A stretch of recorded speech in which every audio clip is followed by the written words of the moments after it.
ಕುರುಕ್ಷೇತ್ರ ರಣಭೂಮಿ ಸೈನಿಕರ ರಕ್ತದಿಂದ ತೊಯ್ದು ಕೆಂಪಾಗಿತ್ತು. ಅದಾಗಲೇ ಕೌರವ ಪಾಂಡವ ಸೇನೆಯ ಬಹುಪಾಲು ಸೈನಿಕರು ತಮ್ಮ ಪ್ರಾಣವನ್ನು ಕಳೆದುಕೊಂಡಿದ್ರು.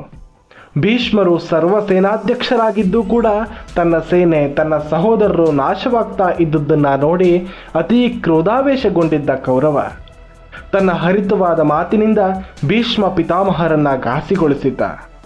ಅವರು ಅಷ್ಟೊಂದು ಪ್ರಯತ್ನ ಪಟ್ಟು ಪಾಂಡವ ಸೇನೆಯನ್ನ ಧೂಳೀಪಟ ಮಾಡಿ ಸರ್ವನಾಶ ಮಾಡ್ತಾ ಇದ್ರೂ ಅವನಿಗೆ ಅದು ಸಾಕಾಗ್ತಾ ಇರಲಿಲ್ಲ. ಕೇವಲ ಪಾಂಡವ ಸೇನೆಯನ್ನ ಸುಲಭವಾಗಿ ನಾಶ ಮಾಡಬಹುದು, ತನ್ನ ಸೇನೆಗೆ ತನ್ನ ಸೇನೆಯಲ್ಲಿದ್ದ ವೀರರಿಗೆ ಅದು ಯಾವ ದೊಡ್ಡ ಮಹಾ ಕಾರ್ಯವೂ ಅಲ್ಲ ಅನ್ನೋದು ಅವನ ಭಾವನೆಯಾಗಿತ್ತು. ದುರ್ಯೋಧನ ಅಹಂಕಾರದಿಂದ ಕುರುಡಾಗಿದ್ದ.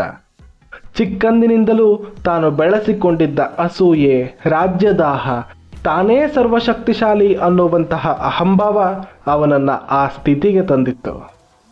ವಯಸ್ಸಿನಲ್ಲಿ ಹಿರಿಯರು ತನ್ನ ವಂಶಕ್ಕಾಗಿ ತನ್ನ ಸಿಂಹಾಸನಕ್ಕಾಗಿ ಅವರು ಮಾಡಿದ ತ್ಯಾಗದ ಅರಿವು ಕೂಡ ಅವನಲ್ಲಿ ಎಳ್ಳಷ್ಟು ಕಾಣಿಸ್ತಾ ಇರಲಿಲ್ಲ.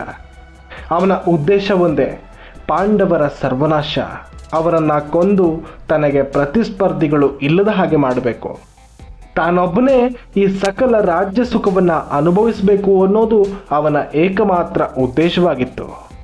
ಆಡಬಾರದ ಮಾತನ್ನಾಡಿ ಭೀಷ್ಮರನ್ನ ನೋಯಿಸಿದ್ದ, ಅವಮಾನಿಸಿದ್ದ. ಪಾಂಡವ ಪಕ್ಷಪಾತಿಗಳು ಅನ್ನೋ ಮಾತಿನ ಮೂಲಕ ಅವರನ್ನು ಪದೇ ಪದೇ ನಿಂದಿಸಿದ್ದ.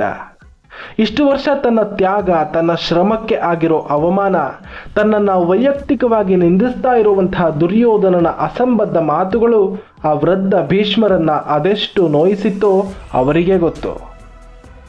ಆದರೂ ತಮ್ಮ ಕೆಲಸವನ್ನು ಅವರು ಮಾಡಬೇಕಿತ್ತು. ಅವರು ತಮ್ಮ ಉಗ್ರ ಸ್ವರೂಪವನ್ನು ಇನ್ನಷ್ಟು ಹೆಚ್ಚು ಮಾಡೋದಕ್ಕೆ ನಿರ್ಧರಿಸ್ತಾರೆ.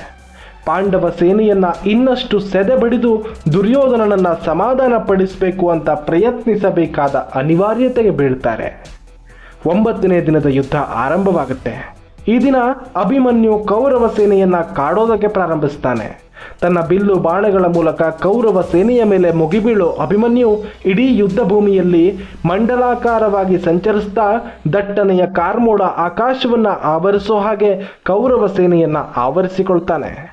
ಇದನ್ನು ನೋಡಿದ ದುರ್ಯೋಧನ ತಕ್ಷಣ ಮಾಯಾಯುದ್ಧದಲ್ಲಿ ಪರಿಣತನಾದಂತಹ ಆಲಂಬುಸನನ್ನ ಕರೆದು, ನೀನು ಘಟೋತ್ಕಚನನ್ನ ನಿಗ್ರಹಿಸಿದ ಹಾಗೆ, ಇರಾವಂತನನ್ನ ನಿಗ್ರಹಿಸಿದ ಹಾಗೆ ಈ ಅಭಿಮನ್ಯುವನ್ನ ಕೂಡ ನಿಗ್ರಹಿಸು ಅನ್ನುವಂತೆ ತಿಳಿಸಿ ಅವನನ್ನು ಕಳುಹಿಸ್ತಾನೆ. ಅಭಿಮನ್ಯುವಿನ ಎದುರು ಬಂದು ಆಲಂಬುಸ ತನ್ನ ಮಾಯಾಯುದ್ಧವನ್ನು ಪ್ರಾರಂಭಿಸ್ತಾನೆ. ಅಭಿಮನ್ಯುವಿನ ಮೇಲೆ ದಾಳಿ ಮಾಡೋದಕ್ಕೆ ಪ್ರಯತ್ನಿಸ್ತಾನೆ. ತನ್ನ ಮಾಯಾ ಶಕ್ತಿಯ ಮೂಲಕ ಕತ್ತಲಾವರಿಸುವಂತೆ ಮಾಡಿ ಅಭಿಮನ್ಯುವಿನ ಜೊತೆ ಬಂದಿದ್ದ ಸೇನೆಯ ಮೇಲೆ ದಾಳಿ ಮಾಡ್ತಾನೆ. ಆದರೆ ಇದರಿಂದ ಸ್ವಲ್ಪವೂ ವಿಚಲಿತವಾಗದ ಅಭಿಮನ್ಯು ತನ್ನ ವಿಶೇಷ ಬಾಣಗಳ ಮೂಲಕ ಆಲಂಬುಸನ ಮಾಯೆಯ ಕತ್ತಲೆಯನ್ನು ನಿವಾರಿಸಿ ಬೆಳಕಾಗುವಂತೆ ಮಾಡ್ತಾನೆ. ಅಷ್ಟೇ ಅಲ್ಲದೆ ತನ್ನ ಸಾಮರ್ಥ್ಯ ಏನು ಅನ್ನೋದನ್ನು ಆಲಂಬುಸನಿಗೆ ಪರಿಚಯಿಸ್ತಾನೆ. ಒಂದರ ಹಿಂದೊಂದರಂತೆ ಬಂದ ಅಭಿಮನ್ಯುವಿನ ಬಾಣಗಳು ಆಲಂಬುಸನ ರಥವನ್ನ, ಆಲಂಬುಸನ ದೇಹವನ್ನ ಘಾಸಿ ಮಾಡತೊಡಗುತ್ತೆ.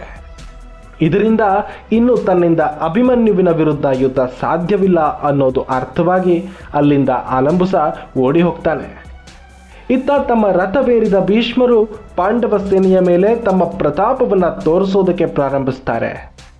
ಧನಸ್ಸನ್ನ ಕೈಯಲ್ಲಿ ಹಿಡಿದು ವಾಯು ವೇಗದಲ್ಲಿ ಸಂಚರಿಸುತ್ತಾ ಎದುರು ಸಿಕ್ಕ ಪಾಂಡವ ಸೇನೆಯನ್ನ ಧೂಳೀಪಟ ಮಾಡ್ತಾ ಬಾಣ ಪ್ರಯೋಗಿಸ್ತಾ ಇದ್ದ ಅವರ ವೇಗ ಹೇಗಿತ್ತು ಅಂದರೆ, ಕೇವಲ ಭೀಷ್ಮರ ಬಿಲ್ಲಿನಿಂದ ಹೊರಟ ಬಾಣಗಳು ಮಾತ್ರವೇ ಕಾಣಿಸ್ತಾ ಇತ್ತೇ ಹೊರತು ಭೀಷ್ಮರು ಕಾಣಿಸ್ತಾ ಇರಲಿಲ್ಲ.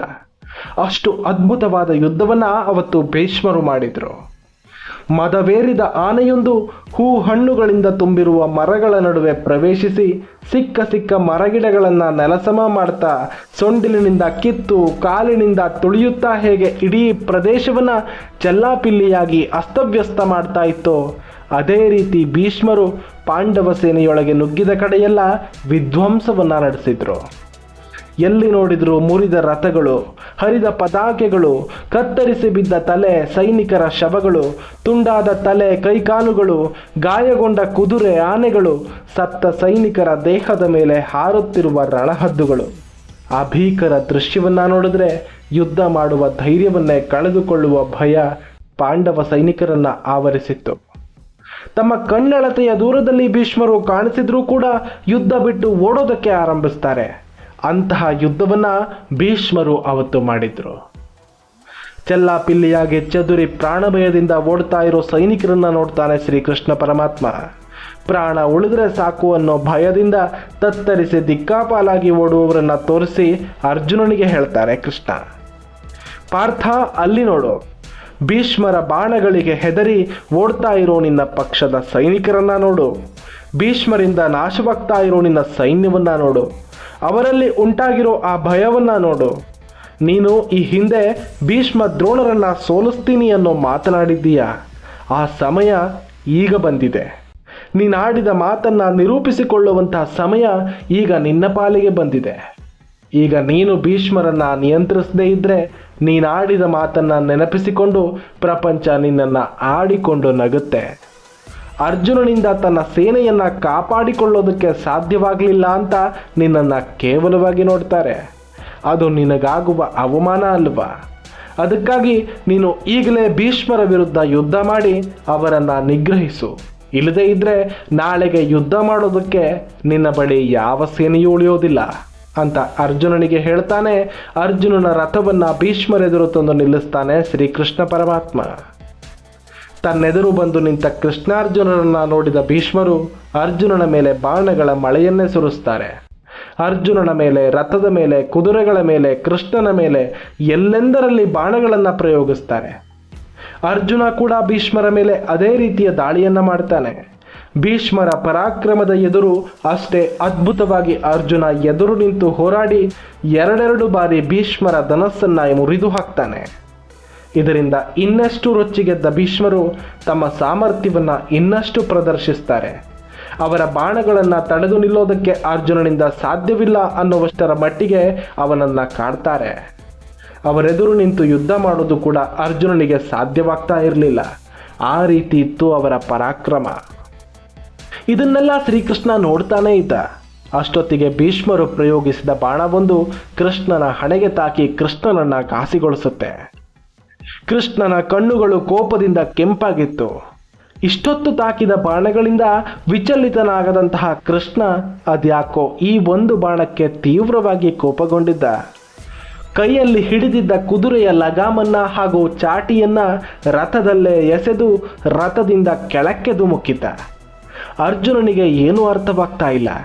ಇಷ್ಟೊತ್ತು ತನಗೆ ಮಾರ್ಗದರ್ಶನ ಮಾಡ್ತಾ ಸಾರಥ್ಯ ಮಾಡ್ತಾ ಇದ್ದ ಕೃಷ್ಣ ಅದ್ಯಾಕೆ ರಥದಿಂದ ಕೆಳಗಿಳಿದ?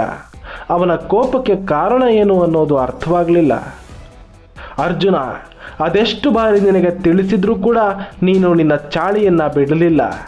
ಕೇವಲ ಭೀಷ್ಮರನ್ನ ಎದುರಿಸೋದಕ್ಕೆ ನಿನ್ನಿಂದ ಸಾಧ್ಯವಾಗದೇ ಇದ್ರೆ ಇಡೀ ಕೌರವ ಸೇನೆಯನ್ನ ಒಟ್ಟಾಗಿ ಹೇಗೆ ಎದುರಿಸ್ತೀಯ? ನಿನ್ನಿಂದ ಏನೂ ಸಾಧ್ಯ ಇಲ್ಲ. ಹೇಡಿಯಂತೆ ಯುದ್ಧ ಮಾಡ್ತಾ ಇದ್ರೆ ಈ ಯುದ್ಧ ಕೊನೆಯಾಗೋದಿಲ್ಲ. ನಾನು ಶಸ್ತ್ರವನ್ನ ಹಿಡಿಯೋದಿಲ್ಲ ಅಂತ ಶಪಥ ಮಾಡಿದ್ದೀನಿ. ಆದರೆ ಈ ಭೀಷ್ಮರನ್ನ ಕೊಲ್ಲೋದಕ್ಕೆ ನನಗೆ ಯಾವ ಶಸ್ತ್ರದ ಅವಶ್ಯಕತೆಯೂ ಇಲ್ಲ. ಇದೋ ನೋಡು ಪಾರ್ಥ, ಈ ಕಿತ್ತು ಬಿದ್ದಿರುವ ರಥದ ಚಕ್ರವೊಂದೇ ಸಾಕು, ಇದರಲ್ಲೇ ನಾನು ಸಂಹಾರ ಮಾಡಿಬಿಡಬಲ್ಲೆ ಅಂತ ಉಗ್ರನಾಗಿ ಭೀಷ್ಮರ ಮೇಲೇರಿ ಹೋಗ್ತಾನೆ ಕೃಷ್ಣ. ಕೃಷ್ಣನ ವರ್ತನೆಯಿಂದ ಇತ್ತ ಭೀಷ್ಮರು ಅತ್ತ ಅರ್ಜುನ ಇಬ್ಬರು ದಂಗಾಗಿ ನೋಡ್ತಾ ಇದ್ರು. ಇನ್ನೇನು ಅನಾಹುತವಾಗೇ ಹೋಯ್ತು ಅಂತ ಗಾಬರಿಗೊಂಡ ಅರ್ಜುನ ಓಡೋಡಿ ಹೋಗಿ ಕೃಷ್ಣನ ಕಾಲುಗಳನ್ನು ಗಟ್ಟಿಯಾಗಿ ತಬ್ಬಿ ಹಿಡಿದುಕೋತಾನೆ. ಆದರೆ ಭೋರ್ಗೆರೆವ ಪ್ರವಾಹ ತನ್ನೊಳಗೆ ಸಿಲುಕಿದ ಮರದ ರೆಂಬೆ ಕೊಂಬೆಗಳನ್ನು ಸೆಳೆದುಕೊಂಡು ಹೋಗೋ ಹಾಗೆ ಕೃಷ್ಣ ಸಲೀಸಾಗಿ ಅರ್ಜುನನನ್ನು ಎಳೆದುಕೊಂಡು ಮುಂದೆ ಮುಂದೆ ಹೋಗ್ತಾನೆ. ಈ ಎಲ್ಲ ಘಟನೆಗಳನ್ನು ನೋಡ್ತಾ ಇಡೀ ಕೌರವ ಸೇನೆ ದಂಗಾಗಿ ನಿಂತು ಬಿಡುತ್ತೆ. ತಮ್ಮ ಮೇಲೆರೆಗೆ ಬರ್ತಾ ಇದ್ದ ಕೃಷ್ಣನನ್ನ ನೋಡಿದ ಭೀಷ್ಮರು ತಮ್ಮ ಕೈಯಲ್ಲಿನ ಶಸ್ತ್ರವನ್ನ ಕೆಳಗಿಟ್ಟು ರಥದಿಂದ ಕೆಳಗಿಳಿದು ಕೃಷ್ಣನ ಬಳಿ ಬಂದು ಕೈ ಮುಗಿದು ನಿಲ್ತಾರೆ. ಹೇ ಭಗವಂತ ಕೃಷ್ಣ ಪರಮಾತ್ಮ, ನೀನೇ ನನ್ನ ಮೇಲೆ ಇಷ್ಟೊಂದು ಕರುಣೆ ತೋರಿ ನನ್ನನ್ನು ಸಂಹಾರ ಮಾಡೋಕೆ ಅಂತ ಬಂದರೆ ನನಗೆ ಅದಕ್ಕಿಂತ ದೊಡ್ಡ ಅದೃಷ್ಟ ಇನ್ನೇನಿದೆ? ಕೈಯಲ್ಲಿನ ಚಕ್ರದಿಂದ ನನ್ನನ್ನು ಕೊಲ್ಲುವ ಬಯಕೆ ಇದ್ದರೆ ನನಗೆ ಅದಕ್ಕಿಂತ ದೊಡ್ಡ ಸೌಭಾಗ್ಯ ಇನ್ನೇನಿದೆ ಕೃಷ್ಣ? ನೀನು ನನ್ನನ್ನು ಅದ್ಯಾವ ರೀತಿಯಲ್ಲಿ ಸಂಹಾರ ಮಾಡಿದರೂ ಸರಿ, ನಾನು ಸದಾ ಸಿದ್ಧವಾಗಿದ್ದೀನಿ. ಈ ಪ್ರಾಣ ನಿನ್ನದೇ ಕೃಷ್ಣ, ತೆಗೆದುಕೋ, ನಿನ್ನಿಷ್ಟದ ಹಾಗೆ ತೆಗೆದುಕೋ. ನಿನ್ನ ಕೈಯಾರೆ ಸಾಯುವ ಭಾಗ್ಯ ನನಗೆ ಸಿಕ್ಕರೆ ಅದೇ ನೀನು ನನಗೆ ಕೊಡೋ ವರ ಅಂತ ಭಾವಿಸ್ತೀನಿ. ನಿನ್ನಿಂದ ಸಾಯುವ ಭಾಗ್ಯ ಇನ್ಯಾರಿಗೆ ತಾನೇ ಸಿಗೋದಕ್ಕೆ ಸಾಧ್ಯ ಅಂತ ಕೈ ಮುಗಿದು ಕೃಷ್ಣನೆದುರು ನಿಲ್ತಾರೆ ಭೀಷ್ಮರು. ಇತ್ತ ಕೃಷ್ಣನ ಕಾಲುಗಳೆರಡನ್ನ ತಬ್ಬಿ ಹಿಡಿದಿದ್ದ ಅರ್ಜುನ ಕೃಷ್ಣನನ್ನ ತಡೆಯೋದಕ್ಕೆ ತನ್ನ ಶಕ್ತಿ ಮೀರಿ ಪ್ರಯತ್ನಿಸ್ತಾ ಇದ್ದ. ಕೃಷ್ಣ, ವಾಸುದೇವ, ನಿನ್ನ ಕೋಪವನ್ನು ಕಡಿಮೆ ಮಾಡ್ಕೋ, ಶಾಂತವಾಗೂ ಕೃಷ್ಣ. ಪಾಂಡವ ಸೇನೆ ಈ ಯುದ್ಧದಲ್ಲಿ ಗೆಲ್ಲೋದಕ್ಕೆ ಸಾರಥಿಯಾಗಿ ಈ ಯುದ್ಧವನ್ನು ಮುನ್ನಡೆಸಬೇಕಾದವನು ನೀನು. ನೀನೇ ಹೀಗೆ ಕೋಪಗೊಂಡು ನೀನು ಮಾಡಿದ ಪ್ರತಿಜ್ಞೆಯನ್ನ ಮುರಿದು ಹೀಗೆ ಭೀಷ್ಮ ಪಿತಾಮಹರನ್ನ ಕೊಲ್ಲೋದಕ್ಕೆ ಹೊರಟ್ರೆ ನಿನಗೂ ನನಗೂ ಧರ್ಮರಾಯನಿಗೂ ಎಲ್ಲರಿಗೂ ಕಳಂಕವಲ್ವಾ? ಇದು ನಿನಗೆ ಗೊತ್ತಿಲ್ವಾ ಕೃಷ್ಣ? ಆಯುಧವನ್ನು ಹಿಡಿದು ಯುದ್ಧ ಮಾಡೋದಿಲ್ಲ ಅಂತ ಹೇಳಿದ ಕೃಷ್ಣನೇ ಯುದ್ಧಕ್ಕೆ ಇಳಿಯುವವರೆಗೂ ಈ ಪಾಂಡವರಿಂದ ಯುದ್ಧವನ್ನು ಗೆಲ್ಲೋದಕ್ಕೆ ಸಾಧ್ಯವಾಗಿಲ್ಲ ಅಂತ ಈ ಸಮಾಜ ಆಡ್ಕೊಳ್ಳೋದಿಲ್ವಾ? ನಾಳೆ ಯುದ್ಧವನ್ನು ಗೆದ್ದು ರಾಜ್ಯವಾಳಬೇಕಾದ ಧರ್ಮರಾಯನಿಗೆ ಇದು ಅಪಖ್ಯಾತಿ ಅಲ್ವಾ ಕೃಷ್ಣ? ದಯವಿಟ್ಟು ನಿನ್ನ ಆವೇಶವನ್ನು ನಿಯಂತ್ರಿಸ್ಕೋ. ನೀನು ಭೀಷ್ಮ ಸಂಹಾರ ಮಾಡಿದ್ದೇ ಆದರೆ ಈ ಜಗತ್ತು ನನ್ನ ಬಗ್ಗೆ ಕೂಡ ಆಡಿಕೊಳ್ಳುತ್ತೆ. ಹೆಸರಿಗೆ ಗಾಂಧೀವಧಾರಿ, ಅಪಾರ ಪರಾಕ್ರಮಿ ಅಂತ ಕರೆಸಿಕೊಳ್ಳೋ ಅರ್ಜುನನಿಗೆ ಭೀಷ್ಮರನ್ನ ಎದುರಿಸೋದಕ್ಕೆ ಸಾಧ್ಯವಾಗದೆ ಕೃಷ್ಣನನ್ನ ಮುಂದೆ ಮಾಡಿ ಅವನಿಂದಾನೇ ಭೀಷ್ಮರನ್ನ ಸಂಹಾರ ಮಾಡಿಸಿದ ಅವನೆಂತಹ ವೀರ ಅಂತ ಈ ಸಮಾಜ ನನ್ನನ್ನು ಅದ್ಯಾವ ರೀತಿಯಲ್ಲಿ ನೋಡಬಹುದು? ನನಗೆ ಅಂತಹ ಅವಮಾನವಾಗಬೇಕು, ನಾನು ಆ ಕಳಂಕವನ್ನು ಎದುರಿಸಬೇಕು ಅನ್ನೋದು ನಿನ್ನ ಉದ್ದೇಶನ ಕೃಷ್ಣ? ನನ್ನ ಮೇಲೆ ದಯೆ ತೋರು ಕೃಷ್ಣ, ಶಾಂತವಾಗು. ಕೈಯಲ್ಲಿನ ಆ ಚಕ್ರವನ್ನು ಎಸೆದು ದಯಮಾಡಿ ರಥವನ್ನೇರು ಕೃಷ್ಣ, ನನ್ನ ಮೇಲೆ ಕರುಣೆ ತೋರಿಸು ಮುರಾರಿ. ಈ ದಿನ ನನ್ನ ಸರ್ವ ಶಕ್ತಿಯನ್ನು ಬಳಸಿ ನಾನು ಭೀಷ್ಮರನ್ನ ನಿಯಂತ್ರಿಸ್ತೀನಿ ಅಂತ ಕೈ ಮುಗಿದು ದೈನ್ಯನಾಗಿ ಬೇಡಿಕೊಳ್ತಾನೆ ಅರ್ಜುನ. ಅರ್ಜುನನ ಮಾತನ್ನ ಕೇಳಿ ಸಮಾಧಾನಗೊಂಡವನಂತೆ ಕೈಯಲ್ಲಿನ ರಥದ ಚಕ್ರವನ್ನು ಬದಿಗೆಸೆದು ರಥವನ್ನೇರಿ ಪಾಂಚಜನ್ಯವನ್ನು ಮೊಳಗಿಸುವ ಮೂಲಕ ಯುದ್ಧ ಪುನಃ ಪ್ರಾರಂಭಗೊಳ್ಳುವಂತೆ ಮಾಡ್ತಾನೆ. ಇದರಿಂದ ವಿಪರೀತ ಖುಷಿಗೊಂಡಂತಹ ಅರ್ಜುನ ಕೂಡ ತನ್ನ ದೇವದತ್ತ ಅನ್ನೋ ಶಂಖವನ್ನು ಊದಿ ತನ್ನ ಗಾಂಡೀವವನ್ನು ಕೈಗೆತ್ತಿಕೊಂಡು ಅದರ ದಾರವನ್ನೆಳೆದು ಠೇಂಕರಿಸುತ್ತಾನೆ. ಮುಂದೇನಾಯಿತು? 9 ದಿನಗಳ ಕಾಲ ತಾವೊಬ್ಬರೇ ಕೌರವ ಸೇನೆಯ ಸರ್ವಸೇನಾಧ್ಯಕ್ಷರಾಗಿದ್ದ ಭೀಷ್ಮರನ್ನ ಸೋಲಿಸೋದಕ್ಕೆ ಪಾಂಡವರಿಗೆ ಸಿಕ್ಕ ಉಪಾಯ ಏನಾಗಿತ್ತು? ತಮ್ಮ ಸಾವನ್ನ ಭೀಷ್ಮ ಪಿತಾಮಹರು ತಾವೇ ಆಹ್ವಾನಿಸಿಕೊಂಡ್ರ? ಈ ಸಂಪೂರ್ಣ ವಿಷಯವನ್ನ ಮುಂದಿನ ವಿಡಿಯೋದಲ್ಲಿ ನೋಡೋಣ. ಅಲ್ಲಿವರೆಗೂ ನೀವಿನ್ನೂ ನಮ್ಮ ಕನ್ನಡ ಕದಂಬ ಚಾನಲ್ಗೆ ಸಬ್ಸ್ಕ್ರೈಬ್ ಮಾಡದೇ ಇದ್ದರೆ ಈಗಲೇ ಸಬ್ಸ್ಕ್ರೈಬ್ ಮಾಡಿ. ಜೈ ಶ್ರೀಕೃಷ್ಣ.